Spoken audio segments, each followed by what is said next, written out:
Eu fui relatora do projeto que criminaliza o assédio sexual dentro das instituições. Menina do céu. Não, Fernanda, olha que absurdo, você colocou a pena aqui de 4... Falei, vem cá, vocês leram bem o meu projeto? Eu fui dentro do quartel, eu sei a realidade que a mulher sofre lá. E não só é mais a mulher, porque hoje também tem assédio para com os homens. Quem cometer assédio sexual no quartel, seja para homem, para mulher, claro que as mulheres são muito mais assediadas, a pena tem que ser ruim mesmo, tem que ser... Ah, mas o civil não tem essa pena. Eu falei, não quero nem saber do civil. Eu estou falando de protegendo a mulher dentro de 4 paredes, dentro de um muro, de 4 muros, né? Dos muros institucionais militares, que é onde a mulher sofre muito, porque na esfera civil já tem isso, mas nas esferas militares não tinham isso.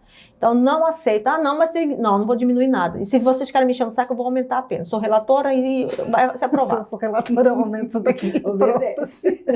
Aí o pessoal fala assim, isso, Cora, não tem conversa. Sim, senhora.